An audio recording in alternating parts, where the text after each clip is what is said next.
ijma, ya, maka tidak ada khilaf dalam hal ini. Itu kondisi pertama.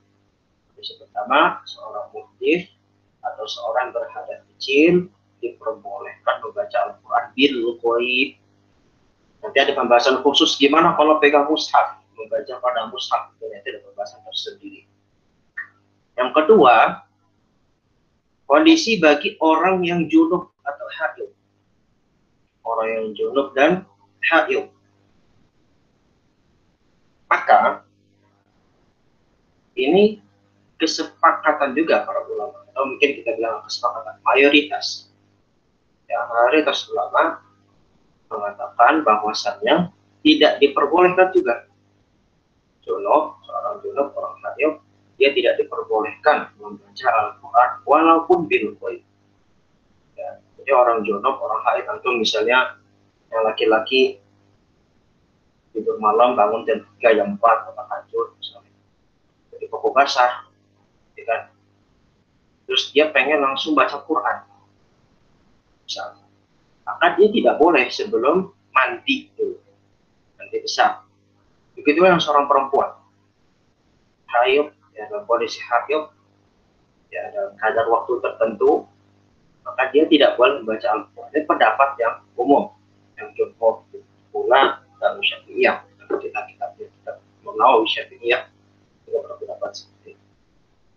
Nah, khusus untuk wanita haid, kalau junub kita kelas ya sudah cukup.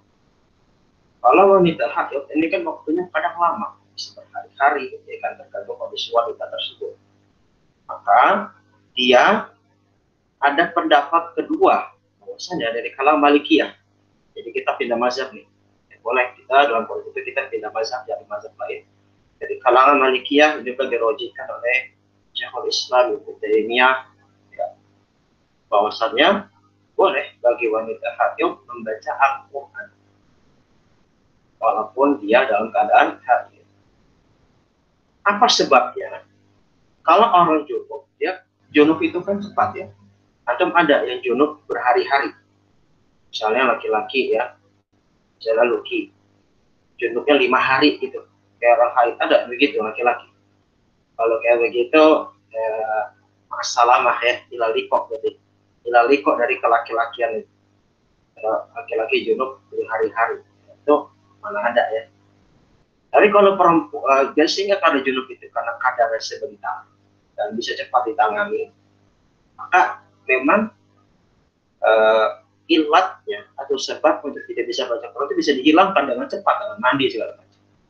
Berbeda dengan haid, seorang perempuan yang haid itu dalam kondisi waktu berapa lama, maka dia ada keringanan, ya, ada keringanan untuk boleh membaca Al-Quran. Kalau pendapat Malikiyah, punya Syafi'i, Malik punya Syafi'i seperti itu. Jadi kondisinya karena junub itu lama, junub itu sebentar, sebentar haid itu lama. Kalau wanita haid nggak baca Quran khawatir, apalagi dia seorang hafizah atau seorang qari'ah, maka dia takutnya akan hilang hafalannya atau sebagainya seperti itu. Nah, ada juga pendapat tengah-tengah. Kalau kita pengen saya ini Syafi'i tulen, saya pengen jadi Syafi'i tulen, saya nggak mau pindah-pindah mazhab misalnya, ada kan begitu. Pakai pendapat Syafi'iyah masih bisa. Gimana caranya? Seorang wanita haid atau wanita nih, akhwat-akhwat ya buat ibu-ibu, seorang ibu-ibu. Saya seorang hafizah misalnya, nggak hafal Quran. Terus dia nggak mau pindah mazhab, dia masih meyakini wanita haid itu nggak boleh baca Quran. Terus gimana caranya? Caranya dia menjadikan bacaan Quran dia itu sebagai wirid, yaitu sebagai wirid, sebagai zikir. Dan kita ketahui, kita sudah bahas bahwasanya tasbih, tahlil, yang sifatnya zikir, azkar, aurat dan azkar itu diperbolehkan. Jadi bacaan Quran itu, apalagi dia seorang hafizah, dia seorang penghafal Quran, dia banyak hafalan Qurannya. Kalau dia sering murojaah itu sebagai wiridan dia, zikirnya dia, maka tidak mengapa.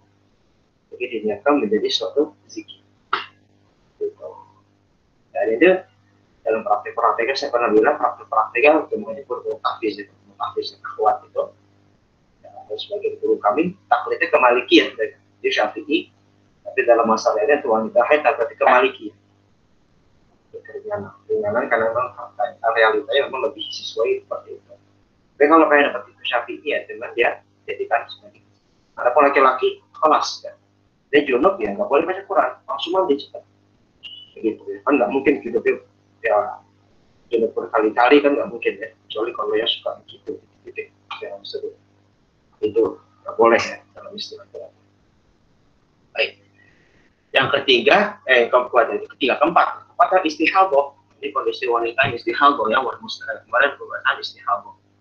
Jadi yang wanita istihadah, kondisi seperti apa? Seperti muhdits. Oke, kalau istihadah itu berbeda dengan haid. Haid nama nifas, darah haid sama darah nifas itu kan mesti maju mandi bagi wanita.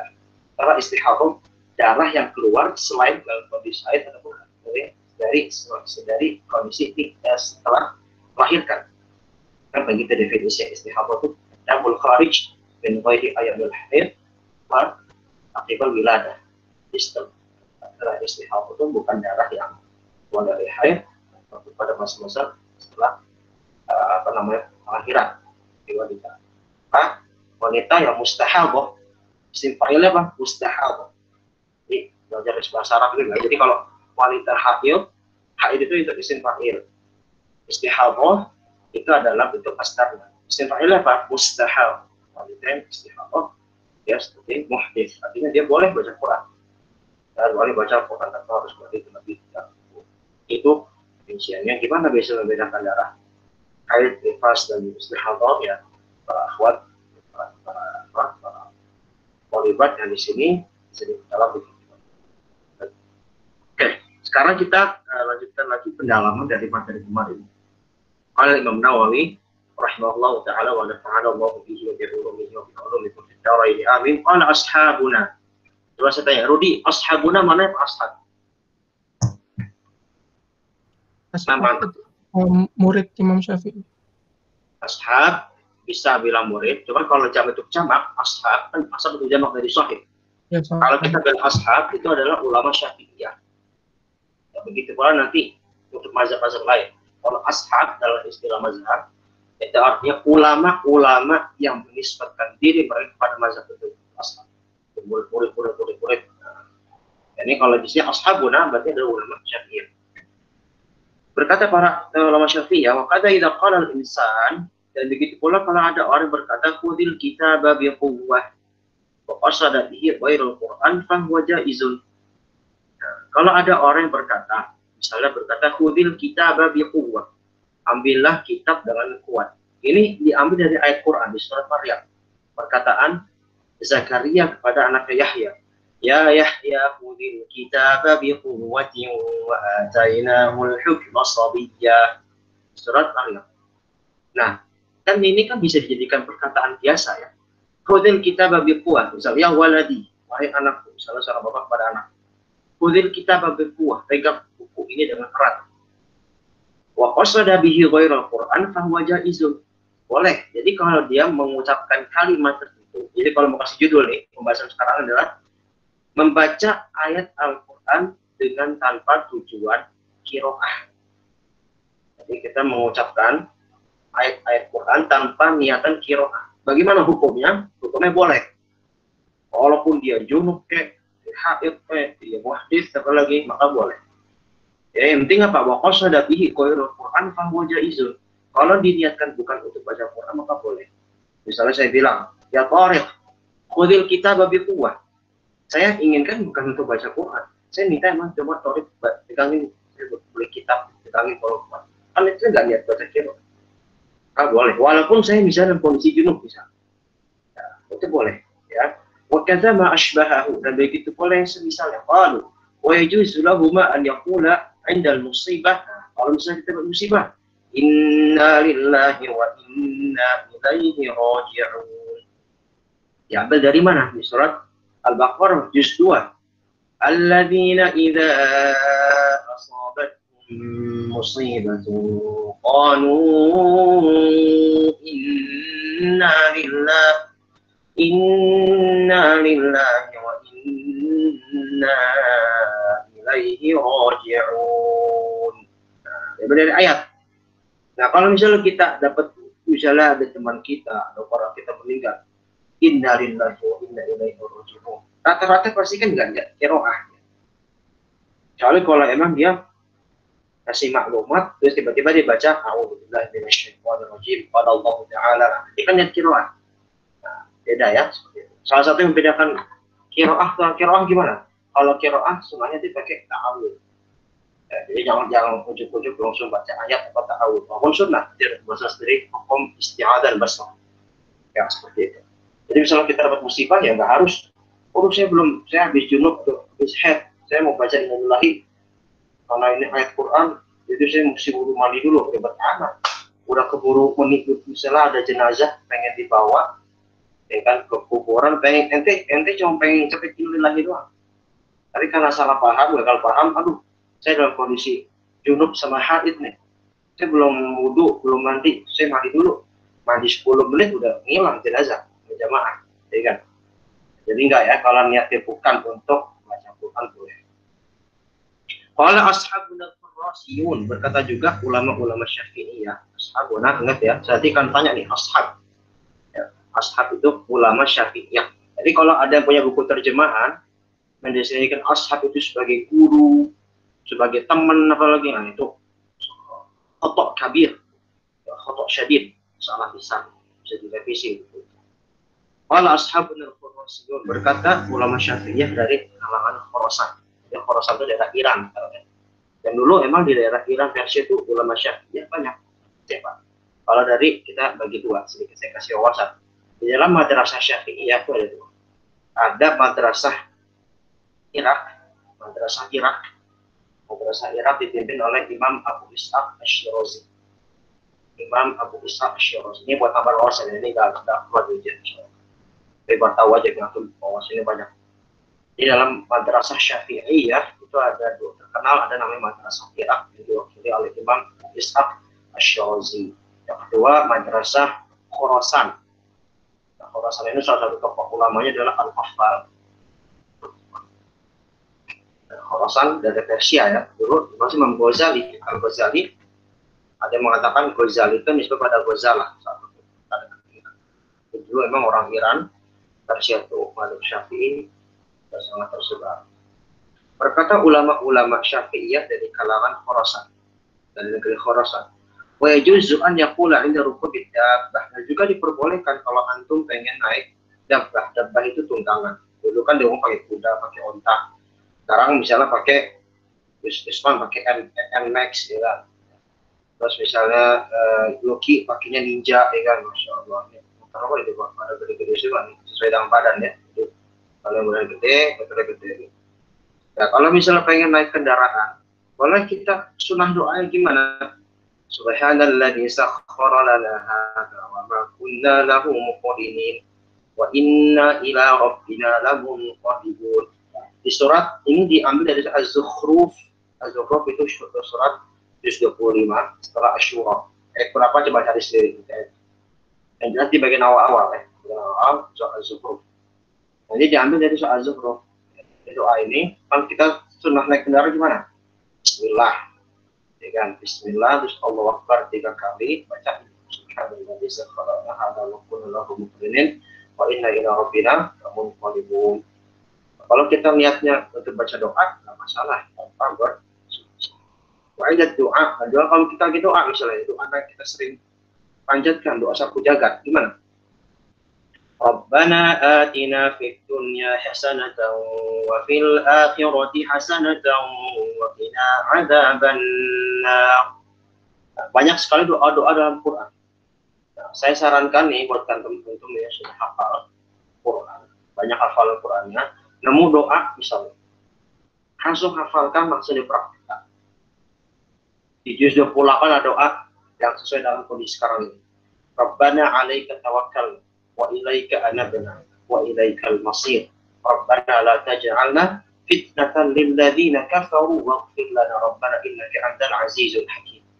Wahai Allah, Tuhan kami, pada Engkau kami bertawakal, pada Engkau kami bertaubat, pada Engkau lah tempat tinggal. Rabbana la taj'alna fitnah, ya Allah jadikan kami sebagai fitnah bagi orang-orang kafir yang ingin menjatuhkan kami, memecah belah persatuan kami. Waghfir lana rabbana, dan juga ampuni kami innaka antal azizul hakim. Supaya tahu memperkasa lagi maha bijaksana. Itu surat apa? Coba yang hafal judul 8. Siapa tahu surat apa itu? Rabbana 'alaika tawakkalna wa ilaika anabna wa ilaikal masir. Surat apa itu? Bilal. Siapa yang mau jawab tuh? Siapa jawab? Al-Hasyr. Hasan. Soal Al-Hasyr. Nah, itu ada. Terus di mana lagi? Di surat di juz 29 ada doa ya. Ada doanya Nabi Nuh alaihi salam. Rabbighfirli wa liwalidayya wa liman dakhala baytiya mu'minan wa lil mu'minina wal mu'minat wa la tazidil zalimina illa tabara. Kita doa ampun kepada diri sendiri, orang tua, orang yang masuk rumah kita. Masya Allah. Jadi antum doa itu jangan buat sendiri doang. Ya sunnah tuh. Jadi kalau kita doa tuh, jangan cuma ya Allah ampuni saya, berikan saya rezeki. Buat antum doang, jangan doa buat orang tua, apalagi kan, buat kerabat, buat teman, buat apalagi buat semuanya, termasuk buat kaum muslimin. Itu. Nah ini doa yang simpel dari Nabi Nuh alaihissalam di surat Nuh yang terakhir. Firli wali walidayya waliman dakhala baitiya mu'mina walil mu'minin wal mu'minat. Jadi kalau misalnya saya berkunjung ke rumahnya saya Pak Bilal, kalau Bilal baca doa ini, insya Allah saya diampuni sama Allah. Makanya kita praktekkan. Ada lagi misalnya di mana? Saya ingat Rudi setoran Ali Imran ya. Rudi pernah Ali Imran, Rabbana fir lana dzunubana. Coba lanjutnya, Rudi. Rabbana fir lana dzunubana wa israfana. Rabbana ighfir lana dzunubana wa israfana fi amrina wa tsabbit aqdamana wansurna 'alal qaumil kafirin. Masya. Ini juga doa yang berkaitan dengan zaman sekarang. Ya Allah, ampun dosa-dosa kami dan tsabbit aqdamana. Kuatkanlah kaki-kaki kami. Ya, kuatkanlah fondasi kami. Wansurna 'alal qaumil kafirin. Juga tolong kami ya orang. Masih banyak. Ada ribuan doa di Al-Qur'an. Dan doa yang paling simpel tapi membuat segala makna itu doa apa? Doa ini yang diambil dari Al-Baqarah 200 berapa itu ayat cek lagi 200-an. Rabbana atina fid dunya hasanah wa fil akhirati hasanah wa qina adzabannar. Ya, doa sapu jagat. Jadi saya sarankan kalau antum pengen doa tuh, apaan doa-doa dari Quran dan Sunnah ya, sebelum buat doa-doa sendiri. Insya Allah lebih bermanfaat lebih berkah. Dan juga enggak, pokoknya selama tidak lam yaqsid atau lam yaqsid di Al-Quran, selama enggak tidak qiraah, kita bisa baca doa ini dimanapun. Qala Imam Al-Haramain, siapa Al-Haramain? Ini Imam Al-Juwaini. Fa in qala al-junub, dan berkata, kalau seandainya ada orang junub berkata bismillah atau alhamdulillah, fa in qasada al-qiraah asa, wa in qasada dzikr aw lam yaqsid syai'an lam yaqsid. Intinya kalau ada orang junub orang haid baca bismillah alhamdulillah niat qiraah ya dosa. Tapi kalau dia misalnya enggak niat qiraah maka tidak berdosa atau enggak ada apapun, cuman spontan mau makan bismillah. Selesai makan alhamdulillah. Karena spontan ya, tidak bukan niat qiraah, maka boleh. Wa yajuzu lahu qira'atu ma nusifat tilawatuhu. Dan juga diperbolehkan membaca ayat yang sudah dinasakh. Dalam Al-Quran, dalam ulumul Quran kita mengenal ada an-nasikh wal mansukh. Nasikh wal mansukh. Ada kitab khusus Imam Ibnu Jauzi juga an-nawasikh. An-nawasikhul Quran. Imam Ibnu Jauzi itu kami pakai di kuliah kami di S2. Dan nasikh mansukh ayat Quran. Dan nasikh mansukh itu bisa ayatnya dan maknanya atau bisa salah satunya. Nah, contohnya Imam Nawawi dikasih contoh. Seperti apa? Asy-syaikhu wasy-syaikhatu idza zanaya farjuhuma. Ini ayat dulu sempat ada. Ya, terus dinasakh. Dinasakh apa ya? Dinasakh lafaznya. Tapi maknanya, hukumnya tetap ada. Jadi apa maksudnya asy-syaikhu wasy-syaikhatu idza zanaya farjuhuma? Seorang syekh, orang tua, baik itu kakek dan nenek, udah kakek udah nenek dia berzina, maka mesti dirajam. Nah ini kan ayat ini secara tulisan itu udah nggak ada. Atau cari Quran bolak-balik 30 kali, 1000 kali, cari ayat ini udah nggak ada. Adanya apa? Adanya di surah An-Nur ayat 2. Allah berfirman, "A'udzubillahi minasyaitonir rajim. Az-zani waz-zaniyatu fajlidu kulla wahidin minhuma mi'ata jaldah." Itu ayatnya. Jadi dinasah dalam ayat yang baru bentuk lafaznya. Az-zani waz-zaniyatu fajlidu kulla wahidin minhuma yatajalda. Pezina laki-laki dan pezina perempuan, maka kalau dia berzina, maka dia dicambuk 100 kali. Cambuk 100 kali. Kalau ada rincian ya, kalau dia belum nikah 100 kali. Kalau udah nikah dirajam. Nah, ayat itu dimansukh. Kalau kita membaca ayat yang sudah dimansukh ini, maka boleh kita membaca tanpa dalam kondisi tahar. Apalagi kalau misalnya dalam lagi mengisi tafsir, atau lagi menjelaskan sesuatu ya kepada orang, maka diperbolehkan. Karena sudah dimansukh. Allah. Baik, faslun. Saya yang baca sekarang. Cukup ya tadi. Tayamum li qira'atil Qur'an. Sekarang tentang hukum tayamum. Qala Imam Nawawi rahimahullahu taala, "Idza lam yajidil junubu aw al-haidhu ma'an tayammam." Jikalau seorang yang junub dan seorang yang haid tidak mendapat air, maka dia hendaknya bertayamum. Ingat ya, ikhwah, tayamum itu kalau benar-benar nggak ada air, sama sekali nggak ada air, atau antum nggak mampu pakai air. Ya, jadi jangan misalnya di rumah lagi mati air, pamer lagi mati. Sementara di lingkungan antum ada pasar, bisa beli air aqua, bisa ada beli air putih, gitu kan?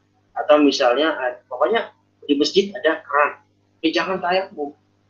Ya, tayamum itu dilakukan kalau benar-benar ya ada air sama sekali di lingkungan antum, maka baru. Ya, jadi jangan langsung tayamum. Jadi kalau di rumah misalnya mati lampu, mati air, cari dulu ke tetangga. Boleh nggak? Kalau nggak boleh, ke masjid misalnya. Masjid kan jarang ya air mati, karena kan untuk umum.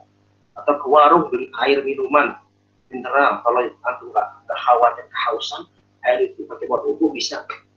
Jadi tayamum itu jangan langsung ujuk-ujuk mati air, langsung tayamum. Dan ingat, tayamum itu mesti dengan yang gubar, ya, dengan debu. Walaupun ada sedikit. Jadi kalau antum cuma pakai meja, terus meja nggak ada debu sama sekali karena serintil lap, kan, nggak ada debu yang nggak sah. Cari misalnya di lantai yang sedikit, atau misalnya di yang tembok, kira-kira yang masih ada debunya dikit. Nah, itu buat ini jangan pakai yang sama sekali nggak ada debunya. Ya, ini sedikit saya kasihkan sedikit tayamumnya. Ya, atau antum nggak mampu pakai air. Ya, misal kondisi luka banyak. Kalau misalnya Loki habis mau berperang Palestina itu kan habis berjihad itu kan musuh-musuh Allah gitu kan, luka-luka semua badannya, nggak bisa bertayamum. Jadi tayamum itu kondisi tertentu. Nah, misalnya ada orang junub sama orang hete, nggak apa, dia nggak ada air sama sekali, boleh tayamum. Berarti nggak untuk wudhu. Saya ingatkan untuk fikihnya yang jelas ya. Kalau kita wudhu niatnya apa? Kita mesti tercakup 3. Pertama, niatnya niat untuk raf'ul hadas. Apa? Raf'ul hadas. Mengangkat hadas. Pertama. Jadi kalau kita wudhu, mesti ada niat apa? Pertama, raf'ul hadas. Yang kedua, ketika berwudhu, kita mesti ada niat namanya istibah lis-shalah. Istibah lis-shalah. Kebolehan untuk sholat. Yang ketiga, niat kita dalam wudhu itu niatnya mesti mencakup apa? Muftaqir ila tahara, butuh kepada kesucian. Jadi kita wudhu kan kita butuh, kita suci bisa atau tidak. Ingat apa? Pertama, ini kan saya tanya nanti juga ya. Wudhu itu mesti terpenuhi 3 niat. Pertama, raf'ul hadas, mengangkat hadas. Yang kedua adalah istibahus shalah, kebolehan untuk melaksanakan sholat. Kalau kita nggak wudhu nggak boleh sholat kan? Kita misalnya nggak wudhu hadas, kalau kembali nggak boleh sholat. Istibahus shalah. Yang ketiga adalah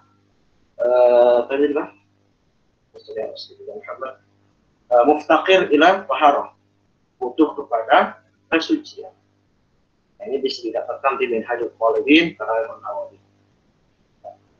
Nah, makanya sebagian ulama itu lagi-lagi ini masih gimana hukum talaffuz bin niyah, mengucapkan niat dan melafazkan niat. Ada yang bilang bid'ah, ada, tapi jangan dibilang mutlak bid'ah, karena justru ulama-ulama mazhab Syafi'i mensunnahkan. Makanya sebagian ulama membuat lafaz niat wudu gimana?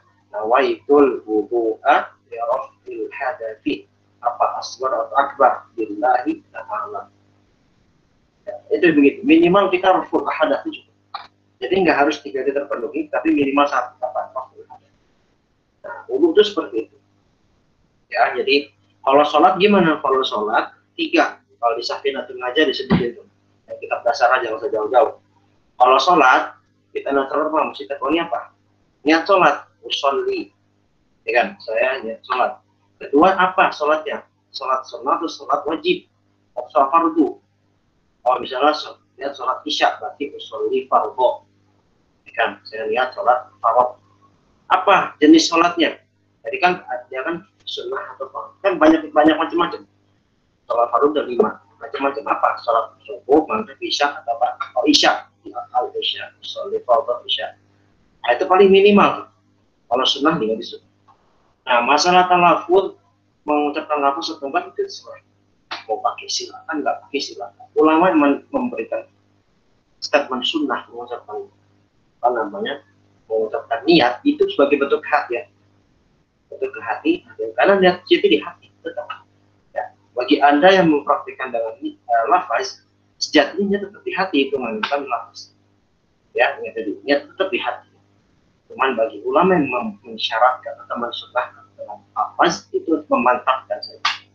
Ya, saya sedikit sampaikan itu. Nah, kenapa saya sampaikan ini? Karena untuk tayamum nanti dia niatnya itu apa?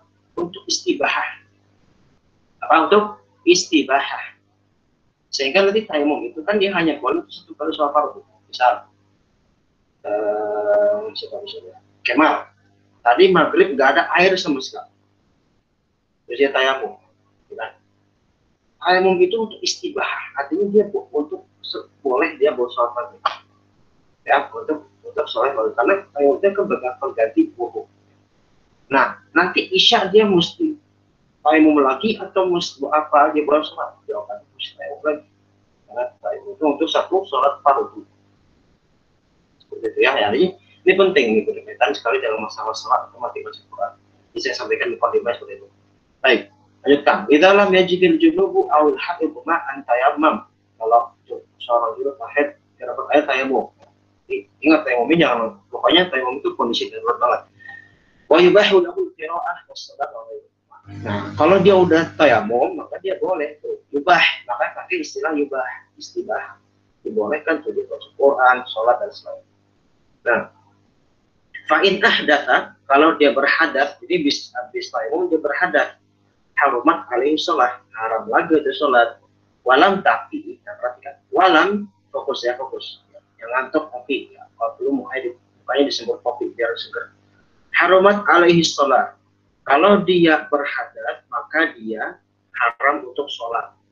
Tapi walam tahrum alaihi al-qira'atu wal julusu fil masjid wa ghairuhuma mimma la yahrumu 'alal muhdits. Nah, tetapi dia tidak diharamkan untuk baca Quran dan duduk di masjid. Perhatikan.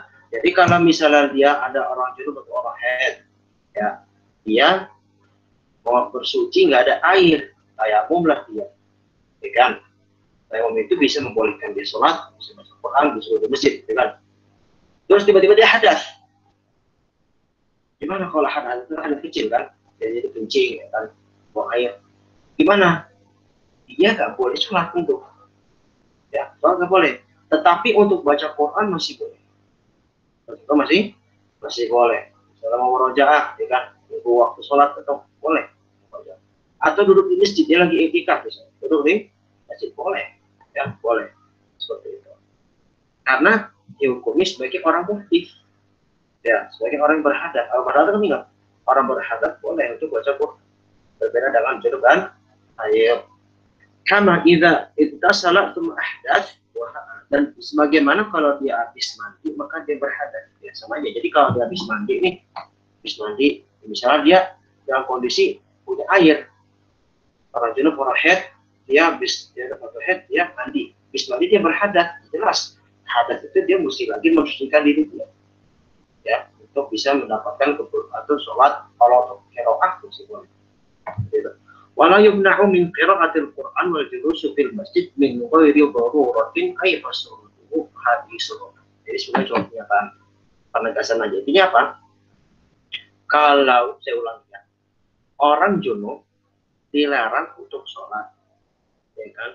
Tetapi dia nggak dilarang baca Quran dan duduk di masjid dengan syarat dia sudah tayamum sebelumnya. Kalau nggak ada air, gitu ya. Itu konklusinya seperti itu konklusinya. Maksudnya paragraf seperti itu. Kalau bisa tahu ada itu poin pertama. Tentang gimana kalau dia tayamum. Sekarang masuk paragraf kedua. ثم لا فرق فيما ذكرناه بين التيمم الجنوب في الحضر والسفر. Dan juga tidak ada perbedaan antara yang telah kami sebutkan antara orang yang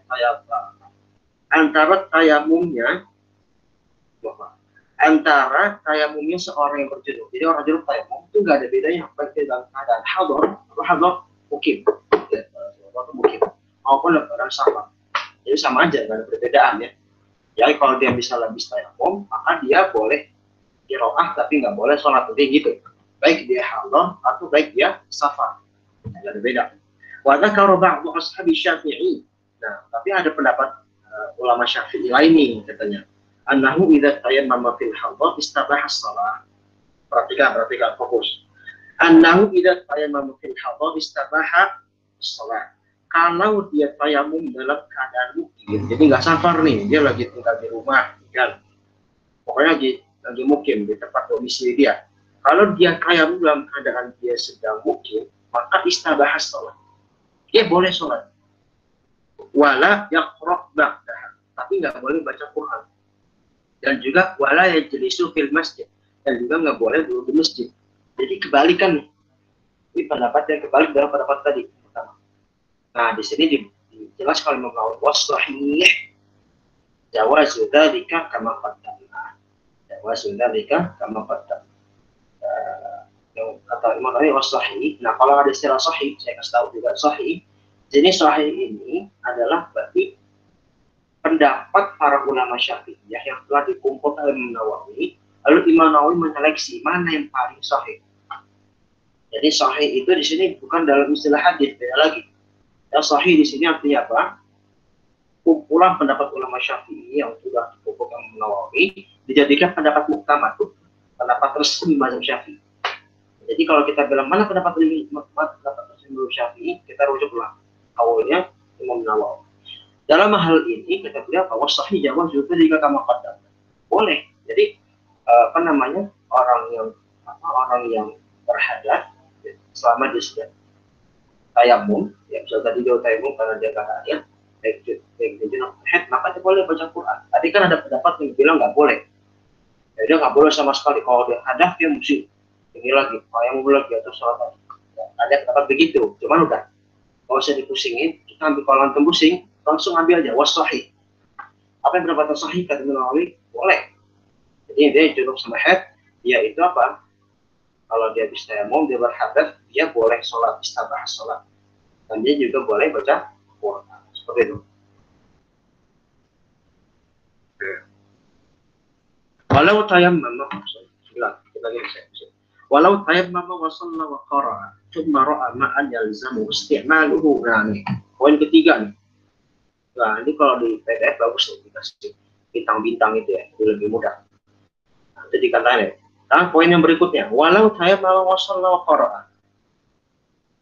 Kalau dia tayamum, sholat dan baca Quran, terus dia gelas air setelah, jadi dia udah tayamum nih, dia udah sholat terus dia baca Quran, habis sholat dia mengaji, misalnya tadarus pekerjaan, terus tiba-tiba dia air, ya lisan mesti malu, maka dia boleh untuk menggunakan, bukan boleh lagi, harus ilzam, harus gunakan air untuk sholat berikutnya. Kalau untuk sholat ya, kalau qiraah tetap jalan. Fa innahu yahrumu alaihi al-qiyamah. Kalau bisa dapat air, ya, kalau dapat air, maka dia nggak boleh sholat, nggak boleh baca Quran sebelum dia menyempurnakan. Menyempurnakan apa? Taharahnya. Kalau dia junub, dia mandi, haid dia mandi. Jadi kalau dapat air, maka dia mesti mandi. Jangan baca Quran bagi sholat, mesti pakai air untuk mensucikan diri. Jangan mandi.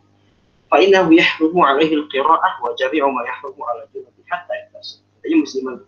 Ya misalnya dia habis, saya ulangi, dia tayamum. Dia misalnya pengen sholat nggak ada air sama sekali, di padang pasir misalnya. Sama sekali nggak ada air, nggak ada oasis, nggak ada apa. Dia ambil pasir, yang punya sedikit, tayamum, habis tayamum dia sholat, habis sholat dia ngaji, tadarus atau murojaah. Tiba-tiba ada misalnya orang bawa air, maka kalau dia pengen baca Quran lagi, maka dia mesti mandi dulu. Dan air, kalau airnya cukup ya, karena airnya cukup, ya, kan mandi kan juga butuh air yang lumayan, maka dia mesti mandi. Jadi nggak boleh dia baca Quran langsung kalau udah nemu, mesti disucikan dulu. Karena tayamum, ingat apa nih, tayamum istilah untuk kemuliaan ibadah. Poin berikutnya, walau tayammama wa shalla wa qara'a thumma arada tayammum bi hadatsin aw bi fariidatin ukhra aw li ghairi dzalik fa innahu la yahrumu 'alaihi al-qira'ah 'ala al-madhhab as-sahih al-mukhtar. Kalau dia tayamum, sholat dan baca Quran, kemudian dia ingin tayamum lagi karena ada hadas, jadi dia dalam kondisi misalnya habis dia tayamum, sholat, baca Quran, terus dia nggak nemu air sama sekali, benar-benar di kondisi lama sampai 5 jam, 10 jam ya kan, nggak dapat air, dia tayamum lagi. Nah, dia tayamum lagi karena dia hadas atau pengen sholat wajib berikutnya, maka dia nggak diharamkan baca Quran. Ya, jadi karena di kondisinya kondisi darurat. Jadi yang dia nggak boleh baca Quran itu apa? Kalau dia dapat air, ya dapat air, dan air itu cukup untuk dia mensucikan diri, dengan wudhu, dengan mandi, gitu kan? Maka dia harus gunakan itu kalau dia pengen baca Quran. Tapi kalau dia misalnya seharian, 24 jam, 5 waktu, dia tayamum terus, karena nggak dapat air sama sekali, dapat kering, maka dia tetap boleh baca Quran tanpa harus nunggu ada air, karena memang kondisi sulit, jadi nggak diharapkan. Dan diharapkan baca Quran kalau apa? Kalau dia dapat air, itu khusus. Jadi ini kondisi darurat ya. Wa fihi wajhun li ba'd ashabi Syafi'i, dan juga ada pendapat dari sebagian ulama Syafi'i annahu la yajuz. Pendapat ulama Syafi'i nanti mengatakan nggak boleh. Tetap kalau dia tayamum, dia nggak boleh baca Quran sampai dia menemu ayat gitu kan. Tapi yang ma'ruf wal ma'ruful awwal, pendapat yang lebih ma'ruf, yang lebih dekat. Jadi kalau antum bingung, kan ini emang Imam Nawawi sengaja nyebutin sedikit khilaf. Tapi ingat di sini khilafnya, khilaf dalam mazhab ya. Jadi nggak pusing, nggak terlalu pusing juga. Jadi beliau hanya menjelaskan khilaf dalam inter mazhab Syafi'i saja. Tapi nanti ada sedikit beliau sampaikan dari Maliki, ada dari Hanafi, sedikit tapi sedikit. Jadi ini buat pengetahuan belajar mazhab itu bagus, ya betul. Tapi emang sengaja beliau sampaikan biar amanah ya, ilmuwan itu disampaikan oleh dia. Jadi kalau antum pusing misalnya, aduh mana, ambil yang sahih. Tadi kan ada perkataan sahih, ambil pendapat itu. Jadi dan saya nggak akan tanya di ujian, kalau ujian kedua ya, ini kan nggak masuk ujian besok. Ujian kedua saya nggak akan tanya masalah khilaf, karena saya yakin ini mungkin lebih pusing sebagai saya. Jadi intinya ambil aja pendapat yang dipilih, yang mau ya, itu pendapat resminya mazhab Syafi'i. Jadi nggak usah pusing-pusing. Oke, lanjut kita lagi. Amma idza lam yajidil junubu ma'an wala turaban. Misalnya seorang junub nggak dapat air dan juga nggak dapat tanah. Gimana kondisinya? Yang nggak dapat air, nggak dapat tanah, yang berdebu. Contohnya di pesawat itu kan dia opsinya kan bening-bening ya, debunya juga mungkin sedikit bisa pesawat atau di kendaraan umum yang mungkin kita nggak dapat air, nggak dapat debu. Nah, untuk taharah gimana? Fa innahu yusalli bi hurmatil waqti ala hasabi hali. Pertama untuk masalah sholat. Kalau dia dalam kondisi misalnya pesawat, pada kondisi di kendaraan umum, dia nggak dapat air, nggak dapat debu, gimana? Maka dia tetap mesti sholat. Tapi niat sholatnya kali hurmatil waqti, ini catatan baik. Masih stabil. Jadi sholat itu tetap, misalnya dia safar, misalnya safarnya waktu maghrib, maghrib waktu yang mepet, di dalam perjalanan itu dia misalnya tadi sekarang kan di pesawat itu ada air perang, misalnya di pesawat itu muncul air mati bisa. ada air sama sekali, debu nggak ada ya kan, karena terlalu bening gitu kan, lantainya segala macam, temboknya. Terus gimana? Kita tuh boleh sholat, tapi sholatnya dihormati waktu. Artinya menghormati waktu. Karena itu waktu maghrib sementara saya nggak punya apa-apa, lah itu kami keluar nafsan, tidak usah. Ujung-ujungnya itu. Jadi kalau nanti dalam kondisi seperti itu nggak bisa tayamum, nggak bisa waktu yang lain, maka mesti tetap sholat. Tapi ya kali ya ala hasabi hali, dan juga sedang kondisi dia, ya kondisi dia misalnya nggak bisa berdiri, kan sholat wajib bisa berdiri, nggak bisa berdiri, maka dia kondisi dia. Karena kalau udah sampai di jalan, kalau udah sampai di tempat yang bisa memungkinkan wudhu dan tayamum, maka wajib diulang untuk sholat. Sholat tadi maghrib, ya kan? Karena maghrib udah pendek, udah masuk isya, ya kan? Tadi maghrib yang itu kan niatnya hormat waktu, menghormati waktu.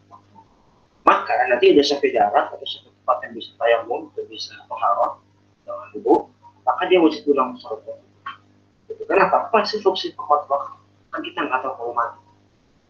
Tiba-tiba misalnya kita nggak tahu, dan kita misalnya wafat kecelakaan, karena kita belum sholat, nah kalau udah bilang ya, maka Allah kasih keringanan itu, hormatullah. Para ulama memberikan keringanan. Kita setiap sudah berusaha sholat, ya, maupun dalam kondisi yang tidak harus seperti itu. Jadi itu buat catatan. Tapi kalau nanti udah sampai ke tempat tujuan atau yang mungkin atau maka wajib seperti itu. Nah, jadi itu masa sholat. Wa yahrumu alaihi qira'ah kharijas sholat. Dan dia nggak boleh baca Quran di luar sholat. Kan di dalam sholat kita baca Al-Fatihah. Wajib. La sholata, ya Rasulullah. La sholata liman lam yaqra' bi Fatihatil Kitab. Tidak ada sholat bagi orang yang baca Fatihah. Nah, terus gimana dalam sholat kita baca Al-Fatihah? Boleh nggak? Boleh, dia boleh. Dia boleh. Nah, tapi kata beliau, kalau di luar sholat kita nggak boleh baca Quran. Karena kita nggak tahu, nggak tayamum juga, nggak wudu juga, nggak boleh. Ya.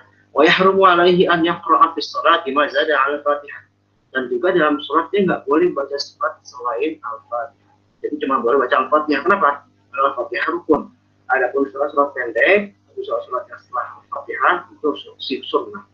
Wa hal yahrumu alaihi qira'atul Fatihah, dan apakah diharamkan baca Al-Fatihah fihi wajhan. Jadi seperti khilaf. Ada dua pendapat. As-Sahihul Mukhtar. Dan kalau bingung nih, langsung pilih aja. As-Sahihul Mukhtar, apa terpilih itu. Ini ada kalau annahu la yahrum, dah haram. Ya, bal yajib, bahkan wajib kata Imam Nawawi. Jadi kalau kita sholat dibaca Al-Fatihah enggak sah sholatnya. Ya. Fa inna sholata la tasihhu illa biha. Karena sholat itu enggak sah kalau enggak baca Al-Fatihah. Wa kama jadi sholatu bi dhararat ma'al janabah, tajuzul qira'ah.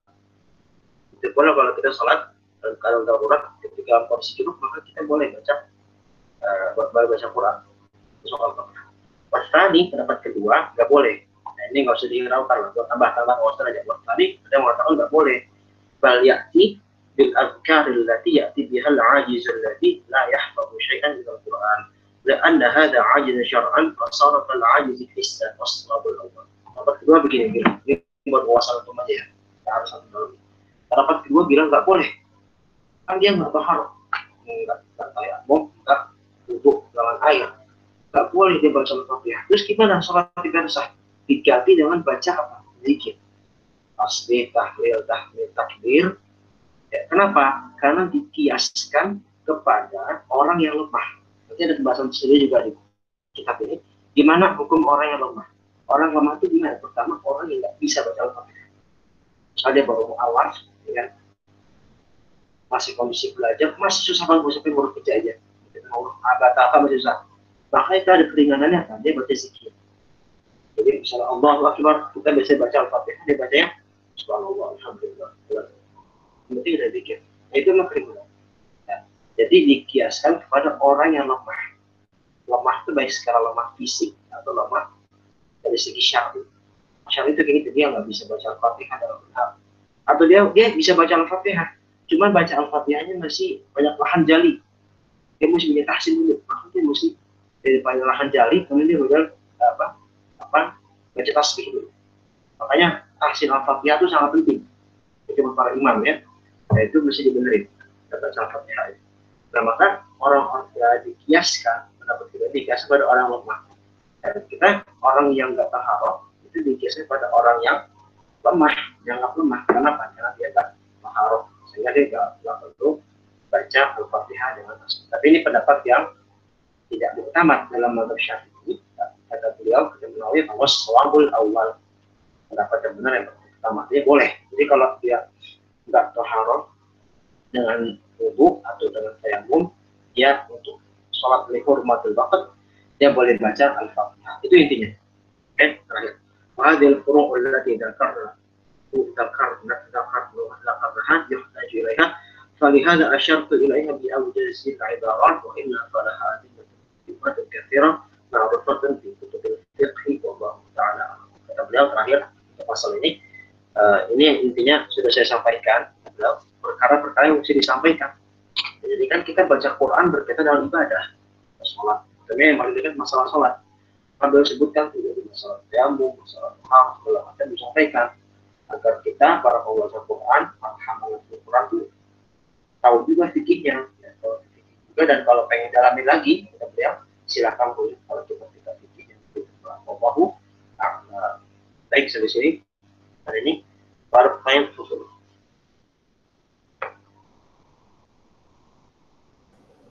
Ustaz, Anda ingin bertanya? Alat. Juga kalau Hazard ada penjelasan materinya. Ini terkait tadi yang kalau ahwat kan kalau lagi junub, kalau lagi haid, lagi nggak boleh baca Quran tuh diganti wirid ya. Itu pahala baca wiridnya sama kayak pahala baca Quran ya? Atau suara antum suaranya agak menggema di saya. Halo, tes 1 2. Suaranya agak menggema. Gimana yang lain? Saya agak menggema, ini kurang jelas. Coba lagi tes. Tes 1 2. Mungkin coba Yusman, kalau tulis kepanjangannya, coba atau pelan-pelan ya, pelan-pelan. Saya terus lagi mas. Oh.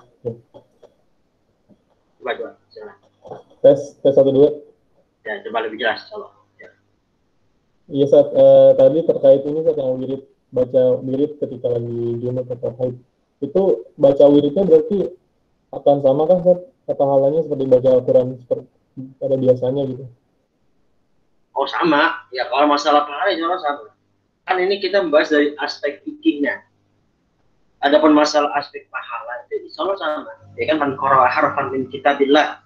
Ya, kalau saya membaca satu huruf dari Allah, maka dia falahu ajrun hasan. Jadi dia baca satu huruf dia berdapat 10 pahala. Ya kan begitu. Itu kaidah umumnya seperti itu.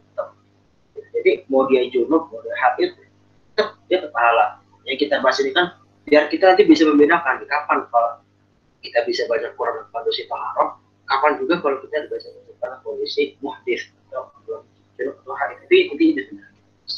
Jadi kalau masalah pahala sama-sama. Namsat jazakallah khair. Jazakallah khairan. Ada lagi? Tarik Ustaz Afwan. Ya. Afwan tadi sepertinya aneh terlewat Ustaz di Jawa Zuzalika kama qaddamnahu, itu yang dijawazkan, yang diperbolehkan tuh yang mana ya Ustaz?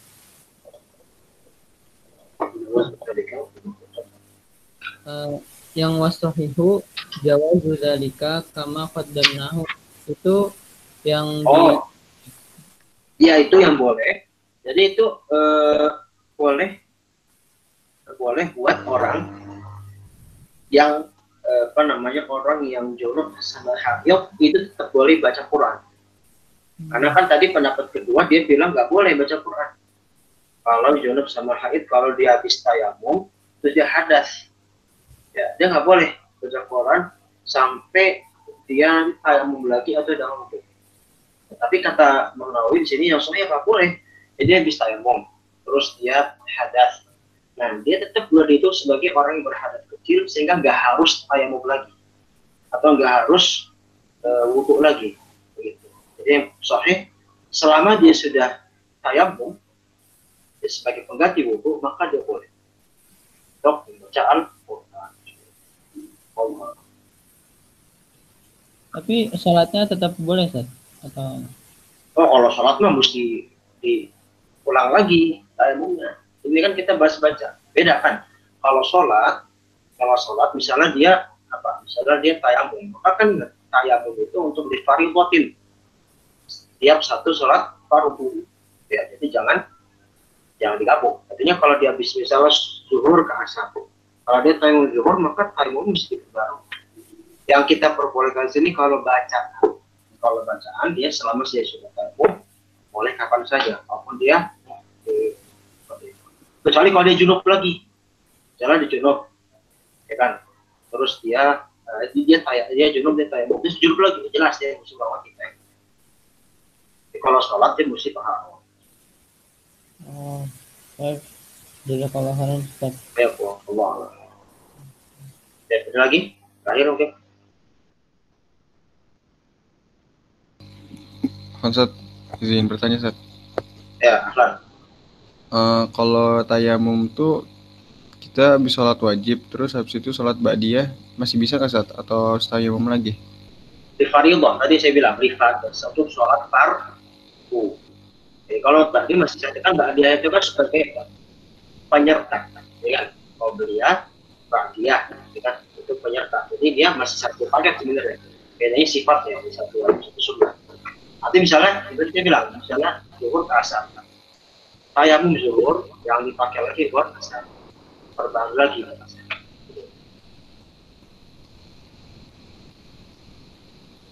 Intinya boleh. Kalau misalnya dia sunahnya sholat duha nih, Ustaz. Habis itu dia tayamum kan. Habis itu dia sholat ba'diyah zuhur. Itu harus tayamum lagi nggak? Nggak juga, Ustaz. Kalau ba'diyah zuhur kan dia mesti tayamum untuk zuhur. Ya nggak? Untuk fardhu kan? Iya. Pasti dia udah tayamum baru. Gitu. Ustaz, jazakallahu khair. Oh iya. Ya, coba ya, terakhir Ahmad ada? Kalau Ahmad, Oke, sebelum besok kita terakhir ya. Soalnya sebenarnya kita terakhir, kita belum selesai sebelum kita terakhir. Pekan depan lagi kita ujian insyaallah. Sistemnya 15 PG, 5 SI. Ingat, saya tidak mencari nilai. Ya, saya menghargai nilai yang berapapun yang saya proses. Saya lebih menghargai kalian yang rajin dari awal. Kita kan udah 19 pertemuan, besok 20. Oh iya, saya lupa. Tapi presensi tolong tambah lagi tuh sampai 30 ya. Presensi nanti tolong tambah lagi sampai 30. Kolaborasinya sampai 30 pertemuan. Insyaallah selesai. Selesai 30. Kita udah selesai 20 pertemuan. Saya lebih menghargai antum yang tiap hari hadir awal datang. Walaupun hasil kecil nggak masalah. Kenapa? Karena saya menghargai proses. Saya hitung ujian ini sebagai murojaah. Tapi tentu nanti yang ada yang terbaik, saya akan ambil satu ikhwan, satu akhwat. Terbaik karena ada hadiah sebagai apresiasi dari saya, insyaallah. Seperti itu ya. Jadi besok saya tidak tetap. Jadi mungkin saya mohon maaf jika semua yang salah tentang diri saya. Karena di Allah Subhanahu Wa Taala. Kita tetap dalam doa. Astagfirullah. Majelis Raud besok ya sekalian. Assalamualaikum. Waalaikumsalam warahmatullahi wabarakatuh. Waalaikumsalam.